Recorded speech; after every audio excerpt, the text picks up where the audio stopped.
Welcome, everyone, to Day 8 of the Democrat shutdown. As is our custom now, we'll come out every morning and give you an update on where things stand. I've tried to make this as simple as possible and as digestible as possible. It seems complicated, what's happening in Washington right now. It actually is very simple.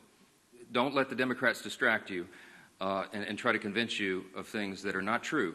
Yesterday, or a couple of days ago, Monday, I laid out 6 simple truths about how the Democrats shut down the government, why they did it, and why it is so important for them to come to their senses and turn the lights on. Yesterday, I went through 5 fast facts for you about the shutdown, and I explained, as everyone now knows, Chuck Schumer's desperate attempts to rehabilitate his own image by shutting down the government. Today, we're going to talk about some of the consequences of that shutdown and what it means to real people around this country, real Americans experiencing the devastating cost of their political antics here. And I'm going to read you some sample quotes and headlines that we just collected yesterday from around the country. Here's a headline from The Hill. GOP leaders point to Capitol Police missed paychecks as shutdown drags on. So today, the U.S. Capitol Police officers are going to come to work to bravely protect U.S. government officials and staff in these dangerous times. They're going to do that without pay. Many Democrats in this chamber, by the way, I want to note, are going to receive paychecks this month while the men and women of the U.S. Capitol Police who are protecting them will not. Here's another headline from the New York Post. Aviation groups warn a government shutdown will delay aircraft safety inspections, maintenance work on critical equipment. While air traffic controllers are going to continue to serve in their posts, thankfully, critical safety inspections are going to stop, increasing risk for air travelers. That affects everybody. Here's another headline from Georgia, local media in Georgia. Central Georgia food banks prepare for surge of new clients during the government shutdown. It's a sad headline. Remember, Georgia's 2 Democrat senators, Warnock and Ossoff, have now voted 5 times to keep the government closed down. 5 times so far. I suspect they may continue, and they're hurting real people in the state of Georgia. Here's one from New Hampshire local media. National parks caught in the crosshairs of government shutdown. Let me point out that both senators from New Hampshire, Senators Shaheen and Hassan, have repeatedly voted to keep the government closed, and New Hampshire's national park sites closed by extension. How about New Jersey? Here's a headline yesterday. Hospital at-home telehealth programs on hold amid government shutdown. You got 2 Democrat senators in New Jersey, Andy Kim and Cory Booker, and they have repeatedly voted against funding these programs, which New Jerseyans rely upon daily. Here's one from Michigan. Michigan nonprofit leaders said a shutdown would be at best disruptive and at worst potentially devastating for local communities. There are 2 Democrat senators in Michigan, Gary Peters and Alyssa Slotkin, and they have voted now 5 times to enable this devastation upon their communities. One more, I could do this all day. Here's one more from CBS News. Government shutdown fears have Colorado food banks bracing for potential new visitors. You guessed it. 2 Democrat senators from Colorado, Michael Bennet and John Hickenlooper, they keep voting over and over to keep the government closed. Democrats claim they want to negotiate, but that is already happening in a bipartisan, bicameral fashion. And we brought in the chairman of the House Appropriations Committee this morning, Tom Cole, who can talk more about that. But I just want to say this as I yield to Mr. Cole, and then you'll hear from the rest of the leaders, and I'll take some questions. There is one sad and inescapable fact that no one can forget here. This shutdown is nothing more than political cover for Chuck Schumer and the Democrats. They are worried about the Marxist flanked in their Democrat Party. The Marxists are about to elect a mayor in New York City. That's Chuck Schumer's state, and he's terrified that he's going to get a challenge from his far left. I've noted that Chuck Schumer is a very far-left politician, but he's not far enough left for the communists, and they're coming for him. And so he has to put up his dukes and show a fight. So they picked a fight on something that's not even related at all to the shutdown and the funding that we should have gotten done by the end of September. We just need a stopgap measure to give us a little more time to get the job of Congress done. They refuse to do it because they're playing politics, and real Americans are paying the price for it. We're on day 8 of the Republican health care crisis, a crisis that has been visited upon the American people for months. and is causing great devastation to working class America, rural America, suburban America, small town America, the heartland of America, urban America, and black and brown communities all throughout America. House Democrats are here at the Capitol on duty and ready to reopen the government and enact a spending agreement that actually meets the needs of the American people, while at the same time addresses the Republican health care crisis that is devastating the American people and is causing premiums, copays, and deductibles to go up for tens of millions of Americans because of the Republican refusal to extend the Affordable Care Act tax credits.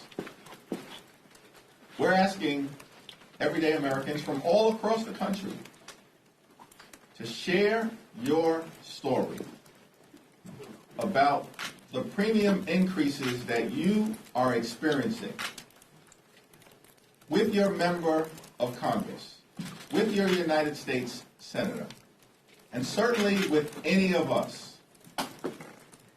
If you've received a letter, or when you receive a letter in the next few weeks, we want you to reach out to us and share that letter with us. You can do it at democraticleader.house.gov/share your story. That's democraticleader.house.gov/share your story. We are fighting for you. We know that because of the Republican health care crisis and their refusal to address the Affordable Care Act tax credits that are on the brink of expiring, that millions of Americans are about to see their health care costs double, triple, or quadruple. And when you get that letter in the mail, share it with us. You can share it with us, as I indicated, and you can include a hashtag, my premium went up. My premium went up. And it's going up because of the continued Republican refusal to extend the Affordable Care Act tax credits. We are now in day 8 of a government shutdown, and which is truly unfortunate and unnecessary, and totally at the behest of left-wing Democrat special interest groups who have pressured the Democrat leadership into a position that makes absolutely no sense to any thinking person. I want you to think about where we are. Think about this scenario. You have a bill passed by the House of Representatives over here in the Senate, 24 pages long, clean, short-term, nonpartisan, no policy writers, no Republican priorities, a clean resolution to fund the government, which there are 55 senators, 55 out of 100 senators are voting for the clean, short-term funding resolution that would open up the government. The President of the United States has said that as soon as it is passed in the Senate, he will sign it into law.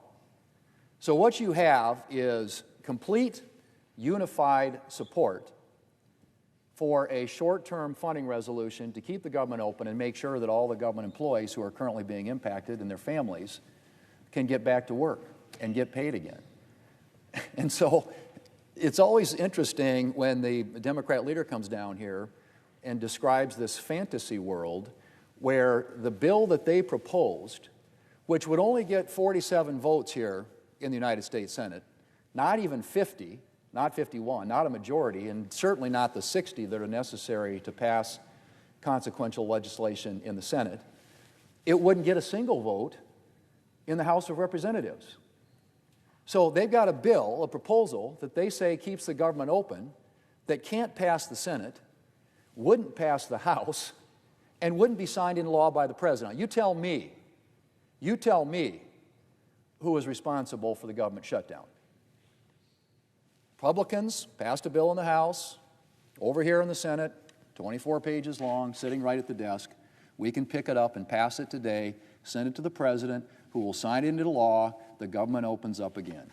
Or you can take this proposal the Democrats have, which has a $1.5 trillion in new spending, allows for free health care coverage for non-citizens, completely obliterates the $50 billion rural hospital fund that we put in place to support rural hospitals in this country who are struggling. And they think that would pass. Doesn't pass here, doesn't pass the House, wouldn't get signed into law of the president. So just a logical person, think about this. Think about the juxtaposition of those two positions, and you tell me who is shutting the government down. We have a straightforward, simple proposition, a 24-page funding resolution to keep the government open with no partisan policy riders, no gimmicks, short-term, funds the government through November the 21st to give us an opportunity to continue to do the government funding the way we should do it through the appropriations process, where we have the committees meeting and Republicans and Democrats contributing, and then bring it to the floor and have an open amendment process here. That's the way the government should normally be funded. And so what this does is provides a short-term extension in order for all that to happen. That's all that we're talking about. Now, they have other issues they want to bring up, which I've said before, we're happy to discuss. And yes, there are some things that I think there is interest on both sides in trying to address when it comes to health care in this country. But you can't take the federal government hostage and expect to have a reasonable conversation on those issues. The government needs to be funded. Federal employees need to go back to work. Federal agencies and departments need to be open in providing the services that the American people expect. It's that simple. And that's really what this is all about. Again, nothing more, nothing less, nothing else. It's whether or not they want to support a 24-page funding resolution that keeps the government open or continue to vote for $1.5 trillion in new spending, free health care for non-citizens, and completely wiping out a $50 billion rural hospital fund that's designed to support rural hospitals in this country. Something that would get 47 votes here in the Senate and not a majority in the House of Representatives, wouldn't get a single vote, honestly, among Republicans in the House of Representatives, and would not be signed into law by the President, versus something, again, passed by the House, here at the Senate. All we need is 5 more votes. There are a majority of United States senators today who support the short-term funding resolution, 55 out of 100. We need 5 Democrats. You tell me who's shutting the government down. And Mr. President, I think that the public is coming wise to this debate and this argument and these fallacious arguments that are being made by the Democrats. In fact, there's a new Harvard-Harris poll that came out Monday that found that 70% of voters oppose the government shutdown. 70%. And of interest to my Democrat colleagues, 65% of voters, including 63% of independents, think Democrats should end the shutdown by accepting a continuing resolution like the clean funding resolution I just described that's in front of us. So what are my Democrat colleagues doing? Well, after their resounding defeat in the presidential election last November, you'd think they might be paying attention to the strong majority of voters who would like the shutdown to end as well. Now, you'd think they might notice that 63% of independents, voters I'm sure Democrats would like to capture in the next election, want Democrats to accept a resolution like the clean CR in front of us. But you'd be wrong. Because, Mr. President, Democrats are still deeply enthralled to the far left. And they're taking their marching orders for this shutdown from far-left interest groups. And I mean that literally. A recent Axios article reported, and I quote, "Progressive grassroots groups are blasting congressional Democrats on speed dial to hold the line in any negotiations to reopen the government," end quote. Now that followed an Axios report that found, and I quote again, "Senate Minority Leader Chuck Schumer and his staff are closely coordinating their government shutdown strategy with outside liberal groups. Backing down and helping fund the government like Schumer did in March is unacceptable. the groups have told his team, end quote. Backing down and helping fund the government like Schumer did in March is unacceptable, the groups have told his team, end quote. And so the liberal groups say, jump, and Democrat leaders say, how high? Forget the robust majority of independents who want Democrats to end this shutdown. You know, Mr. President, back in the day, and by back in the day, I mean as recently as 6 months ago, the Democrat leader was a pretty passionate opponent of government shutdowns. Yeah, he was an opponent. So much so that even though he didn't like the continuing resolution we passed in the spring, he voted for it anyway because in his words, and again I quote, a government shutdown would be far worse, end quote. But then progressive groups got big time mad. And now the Democrat leader is leading the charge to keep the government shut down indefinitely, apparently. And all those federal workers and hardworking Americans he was so worried about before seem to have just slipped his mind. In fact, Democrats have barely reacted to the fact that federal workers are going to start missing pay. Mr. President, when we realized that we were going to need a continuing resolution to allow us more time to complete the fiscal year 2026 appropriations bills, Republicans wanted to do everything we could to ensure that there was no government shutdown, which is why we put forward a clean, continuing resolution with no Republican policies or partisan policy riders. We knew a shutdown would be costly and disruptive for hardworking Americans, and we were determined to ensure the Democrats had no reason to oppose our CR. The Democrats weren't deterred by the fact that there was nothing for them to object to in our bill, and they decided to oppose it anyway. Now, Mr. President, Democrats will get another chance this week to vote to keep the government open. And I hope that the Democrat leader and Democrat senators can summon up some of that concern they used to have about shutdowns and vote to reopen the government. At the very least, if the Democrat leader is too worried about his polling to vote to reopen himself, he could allow Democrat senators who do care about the functioning of our government to join Republicans to reopen. Mr. President, I yield the floor. It's now been a full week, a whole week, of Donald Trump's government shutdown, and the country is feeling the sting of Republican intransigence. Over 700,000 federal employees have been furloughed. Services are being disrupted. The Wall Street Journal reported this morning that businesses nationwide with government contracts are in peril. The Republican-manufactured disaster did not need to happen. The government is shut down for one reason, and one reason only. Donald Trump and the Republicans would rather kick 15 million people off health insurance, would rather raise premiums by thousands and thousands of dollars a year on over tens of millions of Americans, rather than sit down and work with Democrats on fixing health care. That's the reason. They'd rather kick tens of millions off health care than sit down with us and work with us on addressing this so important issue, so important to the American people. Now, Americans are frustrated. The cost of living continues to go up. Donald Trump's tariffs have sent grocery prices spiking. It's even more expensive now to buy a cup of coffee. First things many people drink in the morning, they're going to see Trump's tariffs hurting them. People are worried about paying more on their electricity bill. 41 states have seen increased prices. Why? Because in their mania of hating clean energy, they cut out so much of wind and solar being the cheapest form of new energy to go on the grid. Americans are pessimistic that any of this is going to get any better, and they blame President Trump and the Republicans. A CBS poll from a few days ago found that 75% of Americans don't think the Trump administration, is focusing enough on lowering costs. Fixing health care would be at the top of the list for lowering costs for people. Now, Democrats want to reopen the government right away. We want to have a serious negotiation to fix health care so that people can see their costs go down. And we can do both. Fix health care and reopen the government. This is not an either-or thing, which Republicans are making it. And the American people don't like it. Democrats have been consistent. Our position remains the same.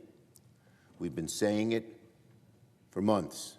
Republicans are shutting down the government because they refuse to address the crisis in American health care. One sentence sums it all up. Republicans are shutting down the government because they refuse to fix and address the crisis in American health care. Now, our Republican colleagues, being against public sentiment, are flailing. On the one hand, it's starting to sink in for Republicans that their position of not fixing health care is untenable in the eyes of the American people. As President Lincoln said, public sentiment is everything. Well, public sentiment is building on fixing health care. It's high already. It's getting higher every day. And it's not going to recede. It's getting even stronger. Republicans refuse to acknowledge that public sentiment is not on the side of Trump and Johnson. And Johnson has become the #1 roadblock to ending a shutdown.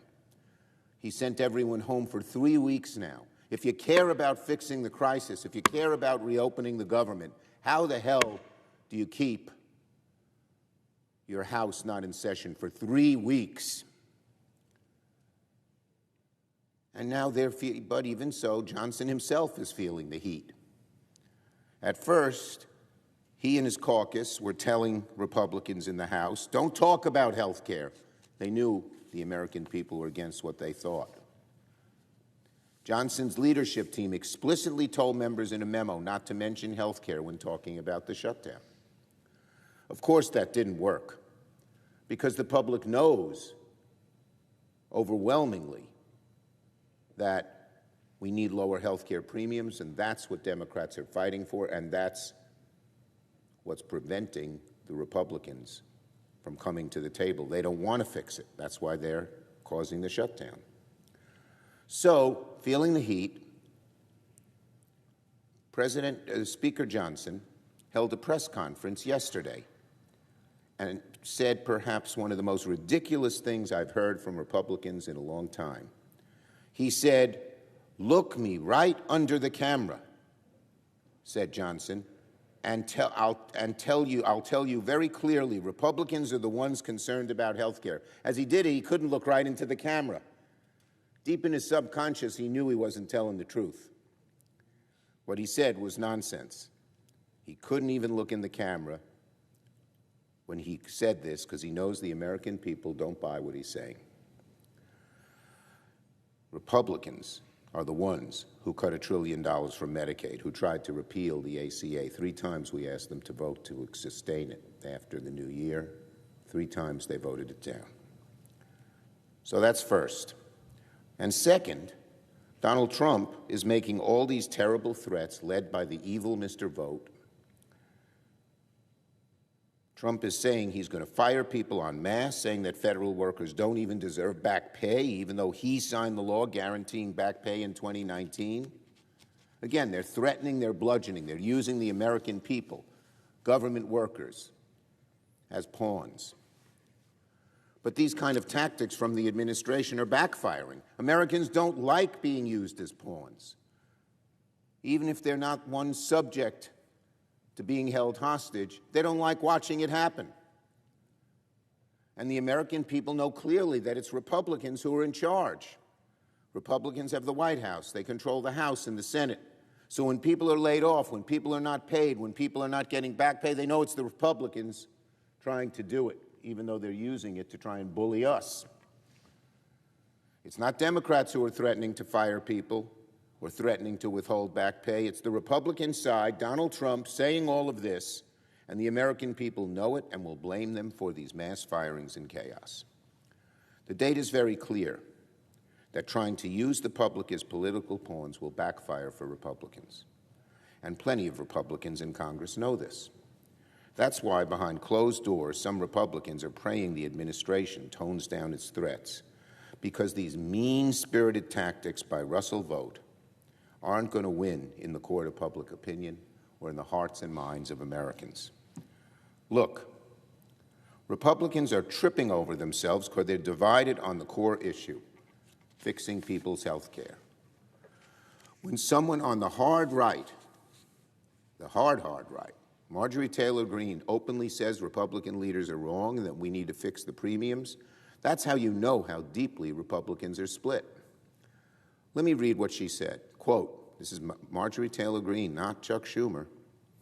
I'm going to go against everyone on this issue, health care that is, because when tax credits expire this year, my own adult children's insurance premiums for 2026 are going to double, along with all the wonderful families and hardworking people in my district. More Republicans should listen to her, because on this issue, she's right on the money. Meanwhile, Democrats' position hasn't changed. We urge our Republican colleagues to join us in a serious negotiation to reopen the government and extend ACA premiums. It's the right thing to do for the American people, and by doing it, we'll be able to quickly reopen the government before any more serious damage is done by the Republicans to our country. And finally, on nominations, Mr. President, today the Senate will vote to advance the nomination of Jennifer Mascott of Maryland to be a circuit court judge for the Third Circuit. I'll oppose Mascott's nomination because she does not seem to have any other qualification for the job other than this. She's a career loyalist, a sycophant to Donald Trump. She has no connections to the Third Circuit. She's never lived in Delaware. She's not even licensed to practice law in Delaware. In fact, her only link to the state is a beachside summer home. If you look at Mascott's resume, the only time she's ever really practiced law is the 2 years she worked in the Trump's Department of Justice. That's it. And you're putting her on the circuit court, one of the most important courts in the country? Well, the only reason Donald Trump's putting Mascott on the bench is because he thinks she will do whatever he wants from the bench.